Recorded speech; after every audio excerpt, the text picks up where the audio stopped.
Compensation by Ralph Waldo Emerson. Narrated by Peter J. Boris. Originally published in 1841. Compensation. The wings of time are black and white, pied with morning and with night. Mountain tall and ocean deep, trembling balance duly keep. In changing moon, in tidal wave, glows the feud of want and have. Gauge of more and less through space, electric star and pencil plays. The lonely earth amid the balls that hurry through the eternal halls. A make-weight flying to the void, supplemental asteroid, or compensatory spark shoots across the neutral dark. Man's the elm, and wealth the vine, stanch and strong the tendrils twine. Though the frail ringlets thee deceive, none from its stock that vine can reave. Fear not, then, thou child infirm, there's no God dare wrong a worm. Laurel crowns cleave to deserts, and power to him who power exerts. Haste not thy share? On winged feet, lo, it rushes thee to meet. And all that nature made thy own, floating in air or pent in stone, will rive the hills and swim the sea, and, like thy shadow, follow thee. Ever since I was a boy, I have wished to write a discourse on compensation, for it seemed to me, when very young, that on this subject life was ahead of theology, and the people knew more than the preachers taught. The documents, too, from which the doctrine is to be drawn, charmed my fancy by their endless variety, and lay always before me, even in sleep, for they are the tools in our hands, the bread in our basket, the transactions of the street, the farm, and the dwelling, greetings, relations, debts, and credits, the influence of character, the nature and endowment of all men. It seemed to me, also, that it might be shown men a ray of divinity, the present action of the soul of this world, clean from all vestige of tradition, and so the heart of man might be bathed by an inundation of eternal love, conversing with that which he knows was always and always must be, because it really is now. It appeared, moreover, that if this doctrine could be stated in terms with any resemblance to those bright intuitions in which this truth is sometimes revealed to us, it would be a star in many dark hours and crooked passages in our journey that would not suffer us to lose our way. I was lately confirmed in these desires by hearing a sermon at church. The preacher, a man esteemed for his orthodoxy, unfolded in the ordinary manner the doctrine of the Last Judgment. He assumed that judgment is not executed in this world, that the wicked are successful, that the good are miserable, and then urged from reason and from Scripture a compensation to be made to both parties in the next life. No offense appeared to be taken by the congregation at this doctrine. As far as I could observe, when the meeting broke up, they separated without remark on the sermon. Yet, what was the import of this teaching? What did the preacher mean by saying that the good are miserable in the present life? Was it that houses and lands, offices, wine, horses, dress, luxury are had by unprincipled men, whilst the saints are poor and despised, and that a compensation is to be made to these last hereafter, by giving them the like gratifications another day, bank stock and doubloons, venison and champagne? This must be the compensation intended. For what else? Is it that they are to have leave to pray and praise? To love and serve men? Why, that they can do now. The legitimate inference the disciple would draw was, we are to have such a good time as the sinners have now, or, to push it to its extreme import, you sin now, we shall sin by and by. We would sin now if we could. Not being successful, we expect our revenge tomorrow. The fallacy lay in the immense concession that the bad are successful, that justice is not done now. The blindness of the preacher consisted in deferring to the base estimate of the market of what constitutes a manly success, instead of confronting and convicting the world from the truth, announcing the presence of the soul, the omnipotence of the will, and so establishing the standard of good and ill, of success and falsehood. I find a similar base tone in the popular religious works of the day, and the same doctrines assumed by the literary men when occasionally they treat the related topics. I think that our popular theology has gained in decorum, and not in principle, over the superstitions it has displaced.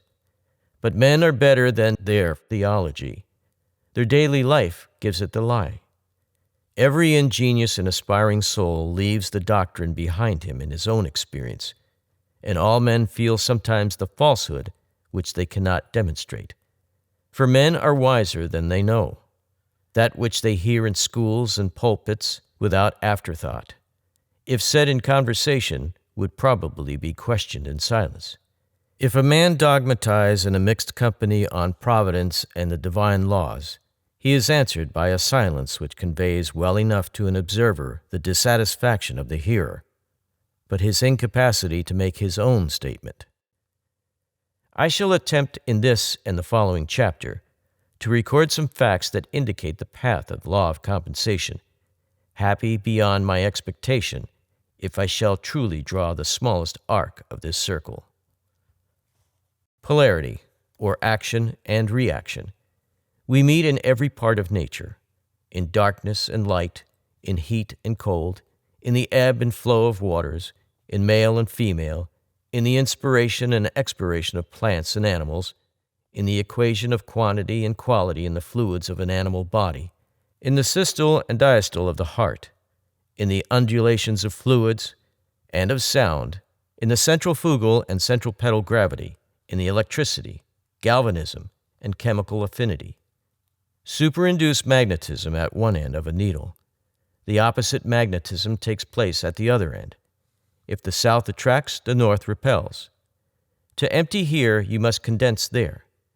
An inevitable dualism bisects nature, so that each thing is a half and suggests another thing to make it whole, as spirit, matter, man, woman, odd, even, subjective, objective, in, out, upper, under, motion, rest, yea, nay. Whilst the world is thus dual, so is every one of its parts. The entire system of things gets represented in every particle. There is somewhat that resembles the ebb and flow of the sea, day and night, man and woman, in a single needle of a pine, in a kernel of corn, in each individual of every animal tribe. The reaction, so grand in the elements, is repeated within these small boundaries. For example, in the animal kingdom, the physiologist has observed that no creatures are favorites, but a certain compensation balances every gift and every defect. A surplusage given to one part is paid out of a reduction from another part of the same creature. If the head and neck are enlarged, the trunk and extremities are cut short. The theory of the mechanic forces is another example. What we gain in power is lost in time, and the converse. The periodic or compensating errors of the planets is another instance. The influences of climate and soil and political history are another. The cold climate invigorates. The barren soil does not breed fevers, crocodiles, tigers, or scorpions. The same dualism underlies the nature and condition of man. Every excess causes a defect. Every defect, an excess. Every sweet hath its sour, every evil its good. Every faculty which is a receiver of pleasure has an equal penalty put on its abuse. It is to answer for its moderation with its life. For every grain of wit there is a grain of folly. For everything you have missed, you have gained something else. And for everything you gain, you lose something. If riches increase, they are increased that use them. If the gatherer gathers too much, nature takes out of the man what she puts into his chest, swells the estate, but kills the owner. Nature hates monopolies and exceptions. The waves of the sea do not more speedily seek a level from their loftiest tossing than the varieties of condition tend to equalize themselves. There is always some leveling circumstance that puts down the overbearing, the strong, the rich, the fortunate, substantially on the same ground with all others. Is a man too strong and fierce for society, and by temper and position a bad citizen, a morose ruffian, with a dash of the pirate in him? Nature sends him a troop of pretty sons and daughters, who are getting along in the dame's classes at the village school, and love and fear for them smooths his grim scowl to courtesy. Thus she contrives to intenerate the granite and felspar, takes the boar out and puts the lamb in, and keeps her balance true. The farmer imagines power and place are fine things, but the president has paid dear for his White House. It has commonly cost him all his peace and the best of his manly attributes. To preserve for a short time so conspicuous an appearance before the world, he is content to eat dust before the real masters who stand erect behind the throne. Or do men desire the more substantial and permanent grandeur of genius? Neither has this immunity. He who by force of will or of thought is great and overlooks thousands has the charges of that eminence. With every influx of light comes new danger. Has he light? He must bear witness to the light, and always outrun that sympathy which gives him such keen satisfaction by his fidelity to new revelations of the incessant soul. He must hate father and mother, wife and child. Has he all the world loves and admires and covets? He must cast behind him their admiration and afflict them by faithfulness to his truth and become a byword and a hissing. This law writes the laws of cities and nations. It is in vain to build or plot or combine against it. Things refuse to be mismanaged long. Res nolunt de male administrati. Though no checks to a new evil appear, the checks exist and will appear. If the government is cruel, the governor's life is not safe. If you tax too high, the revenue will yield nothing. If you make the criminal code sanguinary, juries will not convict. If the law is too mild, private vengeance comes in. If the government is a terrific democracy, the pressure is resisted by an overcharge of energy in the citizen, and life glows with a fiercer flame. The true life and satisfactions of man seem to elude the utmost rigors of felicities of condition, and to establish themselves with great indifferency under all varieties of circumstances. Under all governments, the influence of character remains the same, in Turkey and in New England about alike. Under the primeval despots of Egypt, history honestly confesses that man must have been as free as culture could make him. These appearances indicate the fact that the universe is represented in every one of its particles. Everything in nature contains all the powers of nature. Everything is made of one hidden stuff, as the naturalist sees one type under every metamorphosis, and regards a horse as a running man, a fish as a swimming man, a bird as a flying man, a tree as a rooted man. Each new form repeats not only the main character of the type, but part for part all the details, all the aims, furtherances, hindrances, energies, and whole system of every other. Every occupation, trade, art, transaction is a compend of the world, and a correlative of every other. Each one is an entire emblem of human life, of its good and ill, its trials, its enemies, its course, and its end. And each one must somehow accommodate the whole man and recite all his destiny. The world globes itself in a drop of dew. The microscope cannot find the animalcule, which is less perfect for being little. Eyes, ears, taste, smell, motion, resistance, appetite, and organs of reproduction that take hold on eternity all find room to consist in the small creature. So do we put our life into every act. The true doctrine of omnipresence is that God reappears with all his parts in every moss and cobweb. The value of the universe contrives to throw itself into every point. If the good is there, so is the evil. If the affinity, so the repulsion. If the force, so the limitation. Thus is the universe alive. All things are moral. That soul, which within us is a sentiment, outside of us is a law. We feel its inspiration. Out there in history, we can see its fatal strength. It is in the world, and the world was made by it. Justice is not postponed. A perfect equity adjusts its balance in all parts of life. The dice of God are always loaded. The world looks like a multiplication table or a mathematical equation which, turn it how you will, balances itself. Take what figure you will, its exact value, no more, no less, still returns to you.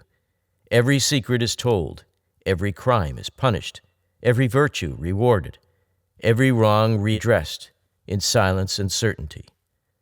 What we call retribution is the universal necessity by which the whole appears wherever a part appears. If you see smoke, there must be fire.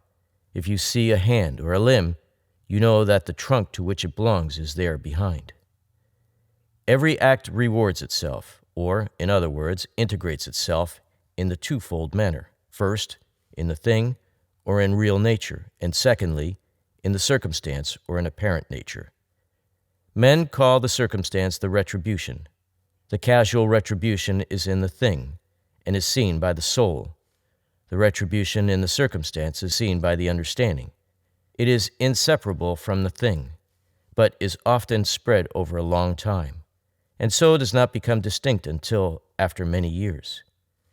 The specific stripes may follow late after the offense, but they follow because they accompany it. Crime and punishment grow out of one stem. Punishment is a fruit that unsuspected ripens within the flower of the pleasure which concealed it. Cause and effect, means and ends, seed and fruit, cannot be severed, for the effect already blooms in the cause. The end pre-exists in the means, the fruit in the seed. Whilst thus the world will be whole and refuses to be disparted, we seek to act partially, to sunder, to appropriate. For example, to gratify the senses. We sever the pleasure of the senses from the needs of the character. The ingenuity of man has always been dedicated to the solution of one problem: how to detach the sensual sweet, the sensual strong, the sensual bright, from the moral sweet, the moral deep, the moral fair, that is, again, to contrive to cut clean off this upper surface so thin as to leave it bottomless, to get a one end without an other end. The soul says, eat, the body would feast. The soul says, the man and woman shall be one flesh and one soul. The body would join the flesh only. The soul says, have dominion over all things to the ends of virtue. The body would have the power over things to its own ends. The soul strives amain to live and work through all things. It would be the only fact. All things shall be added unto it: power, pleasure, knowledge, beauty. The particular man aims to be somebody, to set up for himself, to truck and higgle for a private good, and in particulars to ride, that he may ride, to dress, that he may be dressed, to eat, that he may eat, and to govern, that he may be seen. Men seek to be great. They would have offices, wealth, power, and fame. They think that to be great is to possess one side of nature, the sweet, without the other side, the bitter. This dividing and detaching is steadily counteracted. Up to this day, it must be owned, no projector has had the smallest success. The parted water reunites behind our hand. Pleasure is taken out of pleasant things, profit out of profitable things, power out of strong things, as soon as we seek to separate them from the whole. We can no more have things and get the sensual good by itself than we can get an inside that shall have no outside, or a light without a shadow. Drive out nature with a fork, she comes running back. Life invests itself with inevitable conditions, which the unwise seek to dodge, which one and another brags that he does not know, that they do not touch him. But the brag is on his lips, the conditions are in his soul. If he escapes them in one part, they attack him in another more vital part. If he has escaped them in form and in appearance, it is because he has resisted his life and fled from himself, and the retribution is so much death. So signal is the failure of all attempts to make this separation of the good from the tax, that the experiment would not be tried, since to try it is to be mad, but for the circumstance that when the disease began in the will of rebellion and separation, the intellect is at once infected, so that the man ceases to see God whole in each object, but is able to see the sensual allurement of an object, and not see the sensual hurt. He sees the mermaid's head, but not the dragon's tail, and thinks he could cut off that which he would have from that which he would not have. How secret art thou, who dwellest in the highest heavens in silence! O thou only great God, sprinkling with an unwearied providence certain penal blindness upon such as have unbridled desires. The human soul is true to these facts in the painting of fable, of history, of law, of proverbs, of conversation. It finds a tongue in literature unawares. Thus the Greeks called Jupiter supreme mind, but having traditionally ascribed to him many base actions, they involuntarily made amends to reason by tying up the hands of so bad a god. He is made as helpless as a king of England. Prometheus knows one secret which Jove must bargain for, Minerva another. He cannot get his own thunders. Minerva keeps the key of them. Of all the gods, I only know the keys that ope the solid doors within whose vaults his thunders sleep. A plain confession of the inworking of the all and of its moral aim. The Indian mythology ends in the same ethics, and it would seem impossible for any fable to be invented and get any currency which was not moral. Aurora forgot to ask youth for her lover, and though Tithonus is immortal, he is old. Achilles is not quite invulnerable. The sacred waters did not wash the heel by which Thetis held him.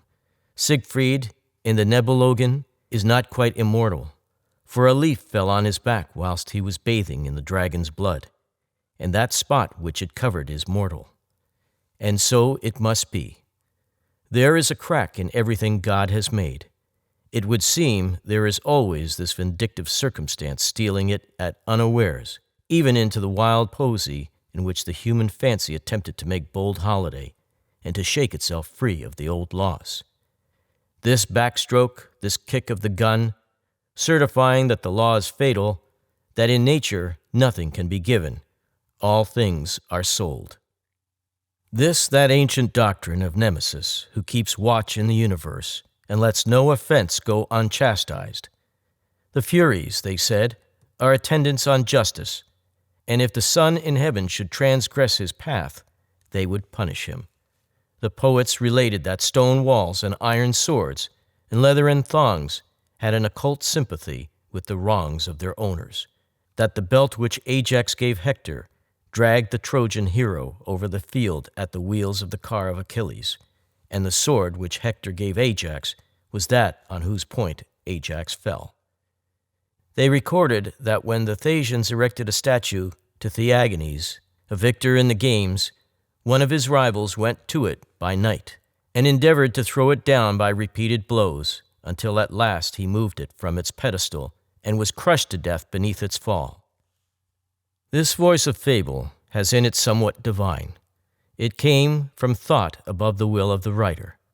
That is the best part of each writer, which has nothing private in it, that which he does not know, that which flowed out of his constitution and not from his too active invention, that which in the study of a single artist you might not easily find, but in the study of many you would abstract as the spirit of them all. Phidias it is not, but the work of man in that early Hellenic world, that I would know. The name and circumstances of Phidias, however convenient for history, embarrass when we come to the highest criticism. We are to see that which man was tending to do in a given period and was hindered, or, if you will, modified in doing by the interfering volitions of Phidias, of Dante, of Shakespeare, the organ whereby man at the moment wrought. Still more striking is the expression of this fact in the Proverbs of all nations, which are always the literature of reason, or the statements of an absolute truth without qualification. Proverbs, like the sacred books of each nation, are the sanctuary of the intuitions. That which the droning world, chained to appearances, will not allow the realist to say in his own words, it will suffer him to say in Proverbs without contradiction. And this law of laws, which the pulpit, the Senate, and the college deny, is hourly preached in all markets and workshops by flights of proverbs whose teaching is as true and as omnipresent as that of birds and flies. All things are double, one against another, tit for tat, an eye for an eye, a tooth for a tooth, blood for blood, measure for measure, love for love. Give, and it shall be given you. He that watereth shall be watered himself. What will you have? Quoth God, pay for it, and take it. Nothing venture, nothing have. Thou shalt be paid exactly for what thou hast done. No more, no less. Who doth not work shall not eat. Harm watch, harm catch. Curses always recoil on the head of him who imprecates them. If you put a chain around the neck of a slave, the other end fastens itself around your own. Bad counsel confounds the adviser. The devil is an ass. It is thus written, because it is thus in life. Our action is overmastered and characterized above our will by the law of nature. We aim at a petty end quite aside from the public good, but our act arranges itself by irresistible magnetism in the line with the poles of the world. A man cannot speak, but he judges himself. With his will or against his will, he draws his portrait to the eye of his companions by every word. Every opinion reacts on him who utters it. It is a thread ball thrown at a mark, but the other end remains in the thrower's bag, or rather, it is a harpoon hurled at the whale, unwinding, as it flies, a coil of cord in the boat, and if the harpoon is not good or not well thrown, it will go nigh to cut the steersman in twain or to sink the boat. You cannot do wrong without suffering wrong. No man had ever a point of pride that was not injurious to him, said Burke. The exclusive in fashionable life does not see that he excludes himself from enjoyment in the attempt to appropriate it. The exclusionist in religion does not see that he shuts the door of heaven on himself in striving to shut out others. Treat men as pawns and ninepins, and you shall suffer as well as they. If you leave out their heart, you shall lose your own. The senses would make things of all persons, of women, of children, of the poor. The vulgar proverb, I will get it from his purse, or get it from his skin, is sound philosophy. All infractions of love and equity in our social relations are speedily punished. They are punished by fear. Whilst I stand in simple relations to my fellow man, I have no displeasure in meeting him. We meet as water meets water, or as two currents of air mix, with perfect diffusion and interpenetration of nature.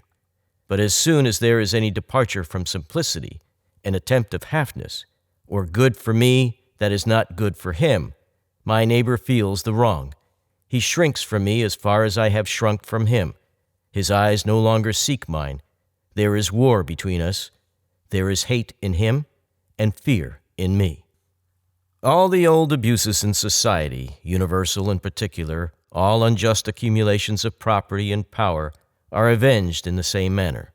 Fear is an instructor of great sagacity and the herald of all revolutions. One thing he teaches, that there is rottenness where he appears. He is a carrion crow, and though you see not well what he hovers for, there is death somewhere. Our property is timid. Our laws are timid. Our cultivated classes are timid. Fear for ages has boded and mowed and gibbered over government and property. That obscene bird is not there for nothing. He indicates great wrongs which must be revised. Of the like nature is that expectation of change which instantly follows the suspension of our voluntary activity, the terror of cloudless noon, the emerald of Polycrates, the awe of prosperity, the instinct which leads every generous soul to impose on itself tasks of a noble asceticism and vicarious virtue, are the tremblings of the balance of justice through the heart and mind of man. Experienced men of the world know very well that it is best to pay scot and lot as they go along, and that a man often pays dear for a small frugality. The borrower runs in his own debt. Has a man gained anything who has received 100 favors and rendered none? Has he gained by borrowing, through indolence or cunning, his neighbor's wares or horses or money? There arises on the deed the instant acknowledgment of benefit on the one part and of debt on the other, that is, of superiority and inferiority. The transaction remains in the memory of himself and his neighbor, and every new transaction alters, according to its nature, their relation to each other.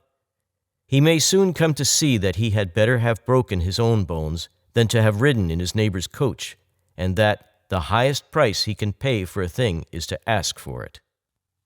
A wise man will extend this lesson to all parts of life, and know that it is part of prudence to face every claimant and pay every just demand on your time, your talents, or your heart. Always pay, for first or last, you must pay your entire debt. Persons and events may stand for a time between you and justice, but it is only a postponement. You must pay at last your own debt. If you are wise, you will dread a prosperity which only loads you with more. Benefit is the end of nature. But for every benefit which you receive, a tax is levied. He is great who confers the most benefits. He is base, and that is the one base thing in the universe, to receive favors and render none. In the order of nature, we cannot render benefits to those from whom we receive them, or only seldom. But the benefit we receive must be rendered again, line for line, deed for deed, cent for cent, to somebody. Beware of too much good staying in your hand. It will fast corrupt and worm worms. Pay it away quickly in some sort. Labor is watched over by the same pitiless laws. Cheapest, say the prudent, is the dearest labor.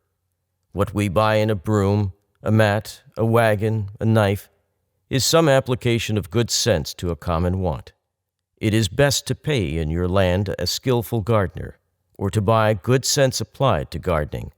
In your sailor, good sense applied to navigation. In the house, good sense applied to cooking, sewing, serving.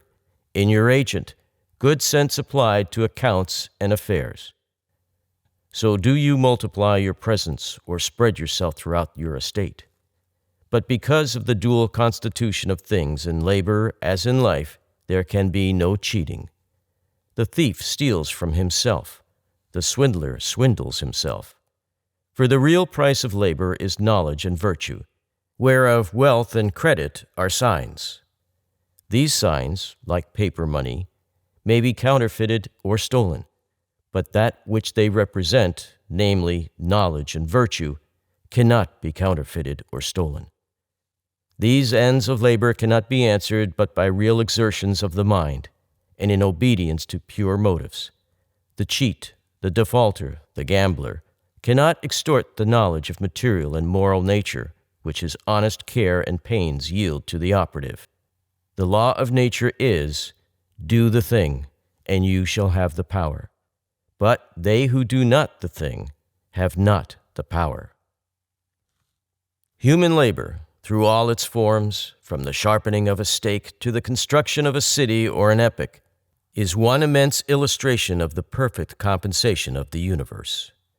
The absolute balance of give and take, the doctrine that everything has its price, And if that price is not paid, not that thing but something else is obtained, and that it is impossible to get anything without its price, is not less sublime in the columns of a ledger than in the budgets of states, in the laws of light and darkness, in all the action and reaction of nature. I cannot doubt that the high laws which each man sees implicated in these processes with which he is conversant, the stern ethics which sparkle on his chisel edge, which are measured out by his plumb and foot rule, which stand as manifest in the footing of the shop bill as in the history of a state, do recommend to him his trade, and though seldom named, exalt his business to his imagination. The league between virtue and nature engages all things to assume a hostile front to vice.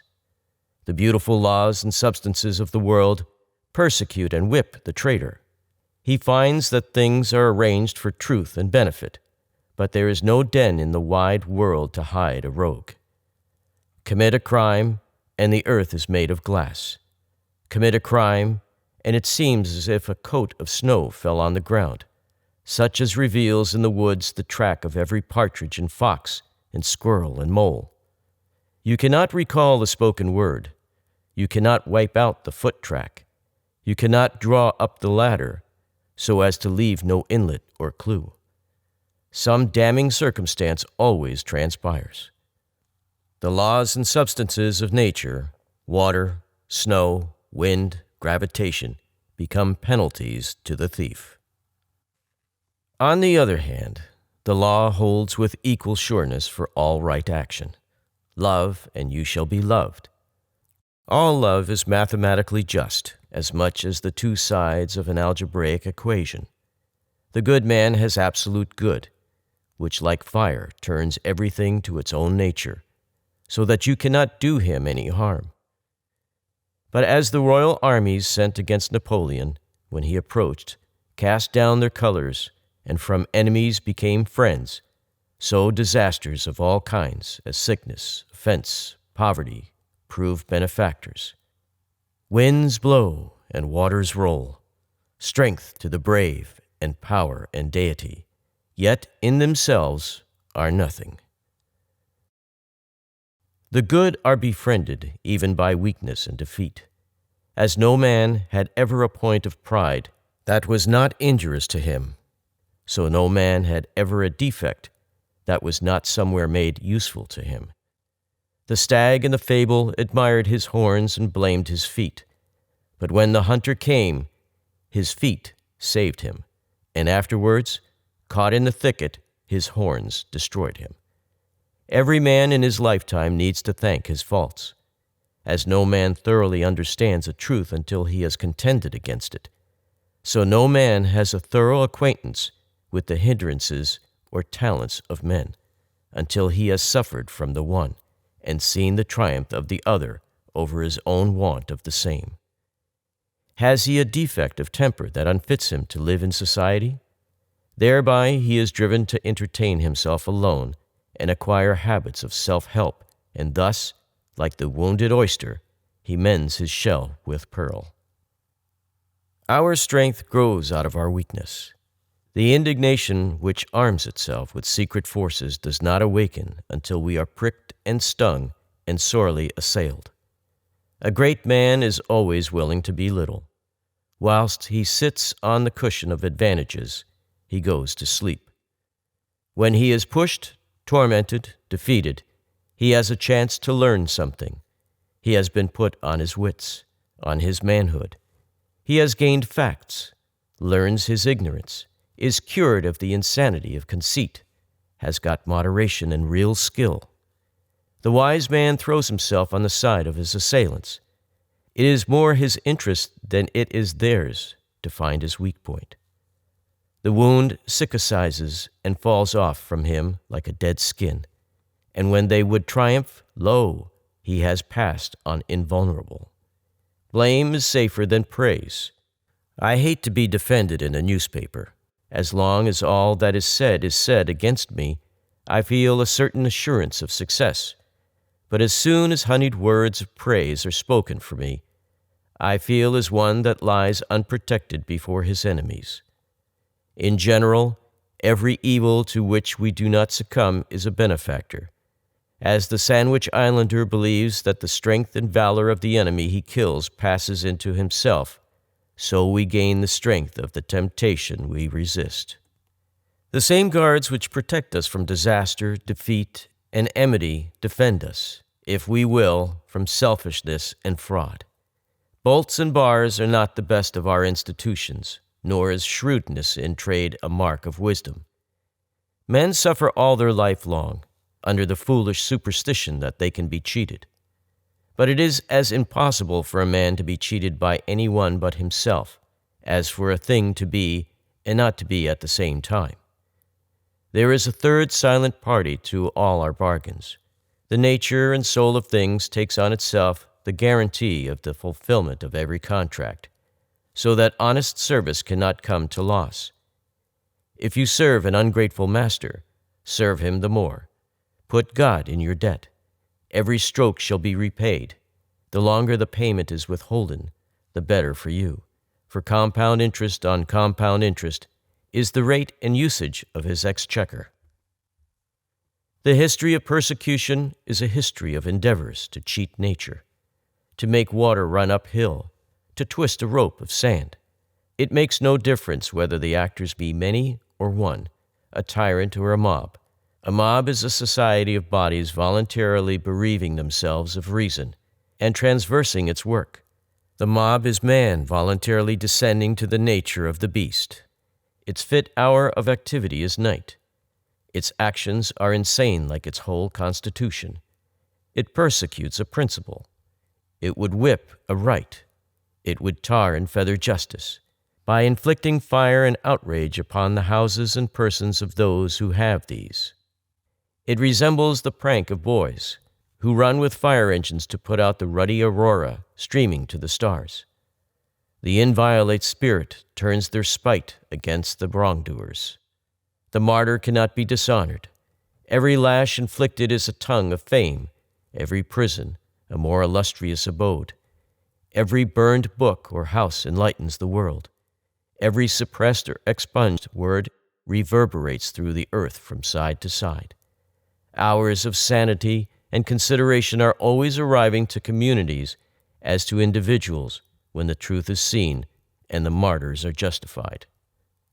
Thus do all things preach the indifferency of circumstances. The man is all. Everything has two sides, a good and an evil. Every advantage has its tax. I learned to be content, but the doctrine of compensation is not the doctrine of indifferency. The thoughtless say, on hearing these representations, "What boots it to do well? There is one event to good and evil. If I gain any good, I must pay for it. If I lose any good, I gain some other. All actions are indifferent." There is a deeper fact in the soul than compensation, to wit, its own nature. The soul is not a compensation, but a life. The soul is. Under all this running sea of circumstance, whose waters ebb and flow with perfect balance, lies the aboriginal abyss of real being. Essence, or God, is not a relation or a part, but the whole. Being is the vast affirmative, excluding negation, self-balanced and swallowing up all relations, parts, and times within itself. Nature, truth, virtue are the influx from thence. Vice is the absence or departure of the same. Nothing, falsehood, may indeed stand as the great night or shade, on which, as a background, the living universe paints itself forth. But no fact is begotten by it. It cannot work, for it is not. It cannot work any good. It cannot work any harm. It is harm inasmuch as it is worse not to be than to be. We feel defrauded of the retribution due to evil acts, because the criminal adheres to his vice and contumacy and does not come to a crisis or judgment anywhere in visible nature. There is no stunning confutation of his nonsense before men and angels. Has he therefore outwitted the law? Inasmuch as he carries the malignity and the lie with him, he so far deceases from nature. In some manner there will be a demonstration of the wrong to the understanding also, but should we not see it, this deadly deduction makes square the eternal account. Neither can it be said, on the other hand, that the gain of rectitude must be bought by any loss. There is no penalty to virtue, no penalty to wisdom. They are proper additions of being. In a virtuous action, I properly am. In a virtuous act, I add to the world. I plant into deserts conquered from chaos and nothing, and see the darkness receding on the limits of the horizon. There can be no excess to love, none to knowledge, none to beauty, when these attributes are considered in the purest sense. The soul refuses limits and always affirms an optimism, never a pessimism. His life is a progress and not a station. His instinct is trust. Our instinct uses more and less in application to man, of the presence of the soul, and not of its absence. The brave man is greater than the coward, the true, the benevolent, the wise, is more a man, and not less than the fool and knave. There is no tax on the good of virtue, for that is the incoming of God himself, or absolute existence, without any comparative. Material good has its tax, and if it came without desert or sweat, has no root in me, and the next wind will blow it away. But all the good of nature is the soul's, and may be had if paid for in nature's lawful coin, that is, by labor which the heart and the head allow. I no longer wish to meet a good I do not earn. For example, to find a pot of buried gold, knowing that it brings with it new burdens. I do not wish more external goods, neither possessions, nor honors, nor powers, nor persons. The gain is apparent, the tax is certain. But there is no tax on the knowledge that the compensation exists, and that it is not desirable to dig up treasure. Herein I rejoice with a serene, eternal peace. I contract the boundaries of possible mischief. I learn the wisdom of Saint Bernard. Nothing can work me damage except myself. The harm that I sustain I carry about with me, and never am a real sufferer but by my own fault. In the nature of the soul is the compensation for the inequalities of condition. The radical tragedy of nature seems to be the distinction of more and less. How can less not feel the pain? How not feel indignation or malevolence towards more? Look at those who have less faculty, and one feels sad, and knows not well what to make of it. He almost shuns their eye. He fears they will upbraid God. What should they do? It seems a great injustice. But see the facts nearly, and these mountainous inequalities vanish. Love reduces them, as the sun melts the iceberg in the sea. The heart and soul of all men being one, this bitterness of his and mine ceases. His is mine. I am my brother, and my brother is me. If I feel overshadowed and outdone by great neighbors, I can yet love. I can still receive. And he that loveth maketh his own the grandeur he loves. Thereby I make the discovery that my brother is my guardian, acting for me with the friendliest designs, and the estate I so admired and envied is my own. It is the nature of the soul to appropriate all things. Jesus and Shakespeare are fragments of the soul, and by love I conquer and incorporate them in my own conscious domain. His virtue, is not that mine? His wit, if it cannot be made mine, it is not wit. Such also is the natural history of calamity. The changes which break up at short intervals the prosperity of men are advertisements of a nature whose law is growth. Every soul is by this intrinsic necessity quitting its whole system of things, its friends and home and laws and faith, as the shellfish crawls out of its beautiful but stony case, because it no longer admits of its growth and slowly forms a new house. In proportion to the vigor of the individual, these revolutions are frequent, until in some happier mind they are incessant, and all worldly relations hang very loosely about him, becoming, as it were, a transparent fluid membrane through which the living form is seen, and not, as in most men, an indurated, heterogeneous fabric of many dates, and of no settled character in which the man is imprisoned. Then there can be enlargement, and the man of today scarcely recognizes the man of yesterday. And such should be the outward biography of man in time, a putting off of dead circumstances day by day, as he renews his raiment day by day. But to us, in our lapsed estate, resting, not advancing, resisting, not cooperating with the divine expansion, this growth comes by shocks. We cannot part with our friends. We cannot let our angels go. We do not see that they only go out, that archangels may come in. We are idolaters of the old.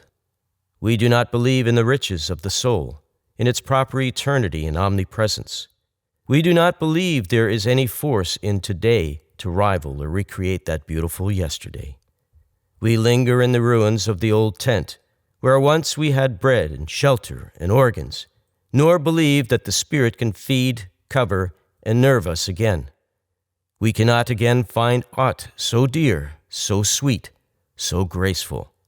But we sit and weep in vain. The voice of the Almighty saith, "Up and onward for evermore." We cannot stay amid the ruins, neither will we rely on the new, and so we walk ever with reverted eyes, like those monsters who look backwards. And yet the compensations of calamity are made apparent to the understanding also after long intervals of time. A fever, a mutilation, a cruel disappointment, a loss of wealth, a loss of friends, seems at the moment unpaid loss and unpayable. But the sure years reveal the deep remedial force that underlies all facts. The death of a dear friend, wife, brother, lover, which seemed nothing but privation, somewhat later assumes the aspect of a guide or genius, for it commonly operates revolutions in our way of life, terminates an epoch of infancy or of youth which was waiting to be closed, breaks up a wonted occupation or a household or style of living, and allows the formation of new ones more friendly to the growth of character. It permits or constrains the formation of new acquaintances and the reception of new influences that prove of the first importance to the next years, and the man or woman who would have remained a sunny garden flower, with no room for its roots and too much sunshine for its head, by the falling of the walls and the neglect of the gardener, is made the banyan of the forest, yielding shade and fruit to wide neighborhoods of men. I hope that you have enjoyed this presentation, and please remember to subscribe to receive notifications of upcoming recordings.